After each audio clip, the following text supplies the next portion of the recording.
रक्तातील साखर म्हणजे शरीराला ऊर्जा देणारं महत्त्वाचं इंधन आहे. रक्तातील साखर खूप कमी होणं म्हणजे हायपोग्लायसेमिया. साधारणपणे रक्तातील ग्लुकोज 70 mg पेक्षा कमी झालं तर त्याकडे लक्ष देणं गरजेचं आहे.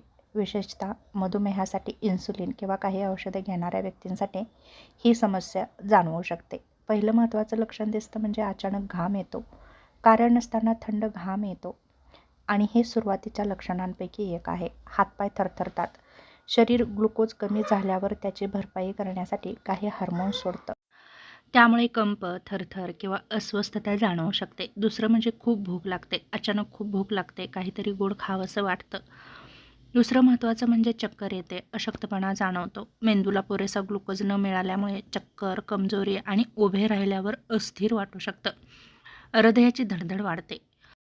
हृदय जोरात किंवा वेगाने धडधडू शकतं. काही लोकांना बेचैनी किंवा घाबरल्यासारखंही वाटतं. डोकेदुखी, ग्लुकोज कमी झाल्यामुळे मेंदूच्या कार्यावर परिणाम होऊन डोकेदुखीही होऊ शकते.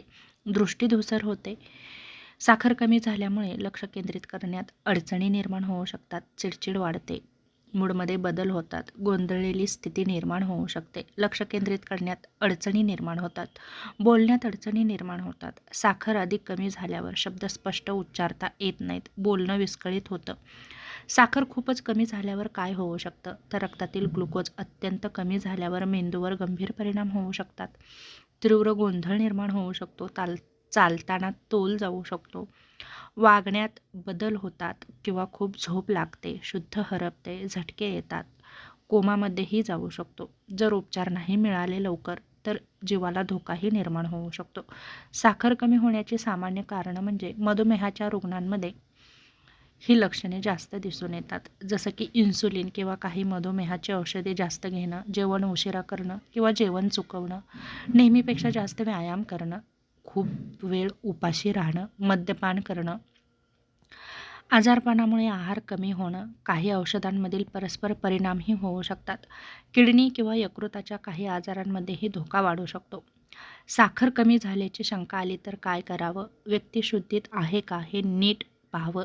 ती नीट गिळू शकते का हे पाहावं. रक्तातील साखर शक्य असेल तर नक्कीच तपासली जावी. शोषलं जाणारं कार्बोहायड्रेट्स पेशंटला नक्कीच द्यावं. ग्लुकोजच्या गोळ्या द्याव्यात. 15 मिनिटांनी पुन्हा साखर चेक करावे आणि त्यानंतर पुढचं जेवण जर डॉक्टरांनी सांगितलं तर नक्कीच घ्यावं. शुद्ध गेलेल्या व्यक्तीच्या तोंडात अन्न, पाणी किंवा साखर घालू नका, कारण ते फुफ्फुसात जाण्याचा धोका वाढतो. झटके, बेशुद्धपणा, तीव्र गोंधळ किंवा साखर सुधारत नसेल तर वैद्यकीय मदत घेणं खूप गरजेचं आहे.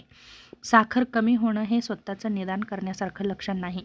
चक्कर, घाम, धडधड किंवा अशक्तपणा इतर अनेक कारणांनीही होऊ शकतो.